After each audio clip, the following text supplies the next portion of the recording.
In this video, you will learn how to create a pop-up form in Plerdy. We have already explored the 10 types of forms that are available in Plerdy in our previous video. Choose the one you need and press Build Form. First of all, you'll need to come up with the name of the form. You will see it. The creation process differs based on the form type. Let's take a look at the email collection form creation first and later explore some main differences for the other forms. After you added a name, click Create. A new tab will be opened. On the left-hand side, you can adjust the form design and set up some display rules. On the right side, you can see a preview of the form. First of all, you can add the header and the description of the form. You can select the font, the size, and the color of the text. Next part are form elements. By default, there is a filter for the email address, but you can also add another text field. And under the fields, you can add a submit or subscribe button, and also it is possible to add another button and direct users to other pages. The fields and the buttons are also customizable. You can select the style for them. Next step are benefits. It is additional information, some emojis you can add below the buttons. This is an extra step, so of course you can skip it. A very important thing is the privacy settings. Here you can add information about your privacy policy and some links. This will allow complying with the existing legal requirements. When a user submits a form, the thank you message should be displayed. You can customize it and add the message and the links, or you can also redirect users to some other specific pages.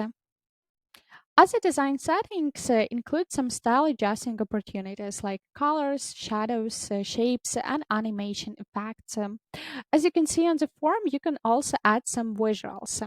This is possible only on a desktop, so please note that the visual on mobile will not be displayed. So you can add the image, you can select from the library or upload from your computer.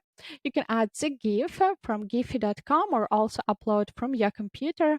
You can add the YouTube video, YouTube short, or TikTok video by pasting a link to those videos.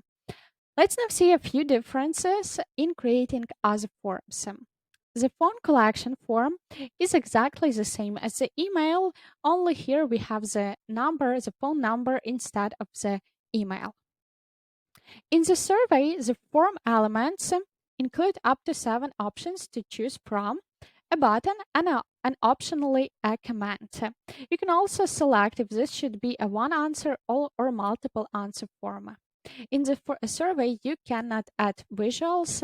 You can only change the shape, the background shadow, or animation effects.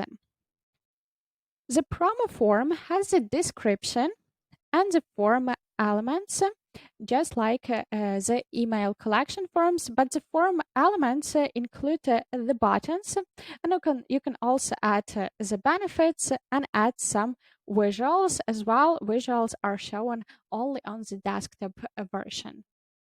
Then we have an NPS form. It includes a scale from 1 to 10, and you can add the text to this assessment and also a comment. You also need to add a thank you message for this form.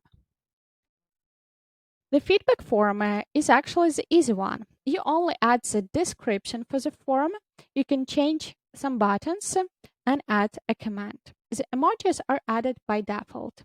The thank you message and other design elements are exactly the same as in the NPS form. The Wheel of Fortune looks very similar to the email collection form, but there is a Wheel of Fortune tab. Here you can add up to 10 prices and select the color of your wheel that match your brand style. Video form is also a simple one.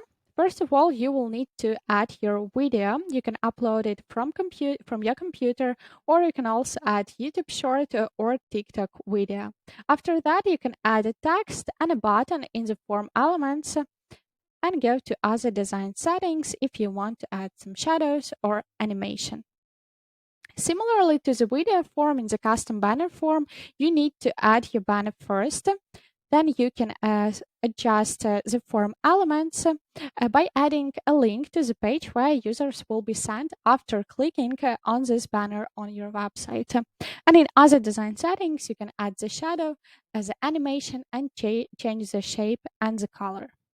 Finally, the form constructor is actually similar as well to the email collection. However, in the form elements part, you're able to add any number of fields and select the type of input. It can be a text, email, or phone number. In other design settings, you can also adjust the width and the height of this form. Once you're done with the form design, you should proceed to the design display rules. For more information on how to set up form rules, go to the following video.